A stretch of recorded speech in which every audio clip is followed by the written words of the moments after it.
term loans RSE has raised and the bond issuance also RSE has done. A number of them in the last 1.5 years. In case we go to the key strengths of RSE, RSE is a Maharatna company and it is a strategic player in the Indian power infrastructure and logistics sector.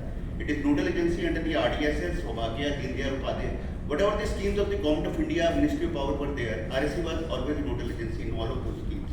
It occupies a strategic position in the growth and development of the power and renewable energy sector, and it has the highest credit rating from all the four major domestic rating agencies, that is AAA, and international rating at par with the sovereign rating, that is Baa3 from Moody's and BBB minus from Fitch. In addition to that, for the Japanese bond issuance, RSE also got the Japan Credit Rating Agency, which is also at par with the sovereign rating, that is BBB plus. It has the healthy asset quality with adequate provisioning coverage ratio, diversified asset base with robust access to diversified funding sources, and strong fundamentals and profitable business with stable margins leading to strong profitability. It is an experienced management team with sector expertise. So, as already I have told you, RSE is the nodal agency in almost all whatever the schemes, the flagship schemes of the Ministry of Power are there. RSE got the Maharatna status in the year 2022-23. So there are certain advantages. It is the top performing PSUs. It has been granted to the top performing PSUs, and RSE is out of the 13 PSUs which have been accorded this Maharatna status. There are certain advantages which are associated with this. It gives the greater operational and financial autonomy, allows strategic investment by incorporating JV subsidiaries, etc., and accelerating growth and supporting Government of India's vision for power sector. RSE has also forayed into the infrastructure and logistics sector in the year 2022, in the month of September 2022. So the various areas which are covered under this is health, metro, portways, waterways, airport, oil refinery, roads, highways, IT, infra and fiber optics, and steel infra. So in case we see the shareholders outlook, as on 30th June 2024, 52.63% of the shareholding is that with the PFC, that is the holding company, and FPIs and FIIs have been consistently holding more than 20% in RSE. So at present their holding is 20.43%, and the corporate banks and mutual funds, etc., also holding about 10%. In addition to that, the individuals, HUFs, and the NRIs, they are holding about 11%. So there has been phenomenal increase in the RSE share price in the last 1.5 years.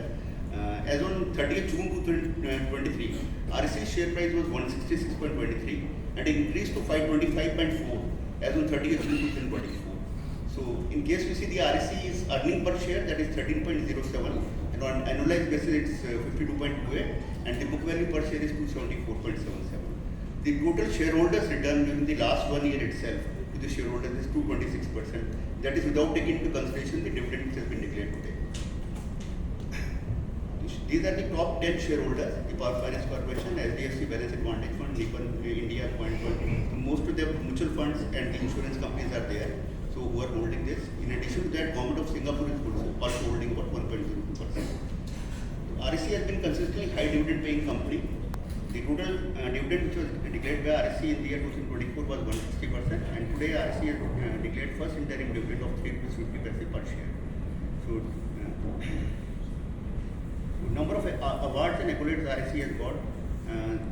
As far as corporate governance is concerned, RSE gives a lot of importance to that, and it has also been awarded the Blake Award under the financial service sector by the Institute of Chartered Accountants of India for excellence in financial reporting for the year 2022-23.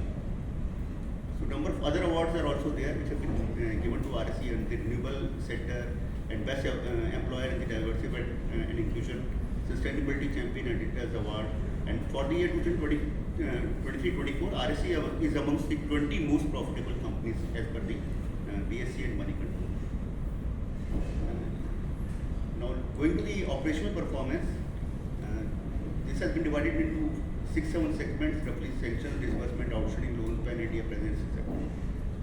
As far as sanctions are concerned, in Q1 FY25, the total sanctions which were made by RSE, that is the approvals, were 1,12,791 crore rupees. As compared to the corresponding period of the last year, it was higher by 24%.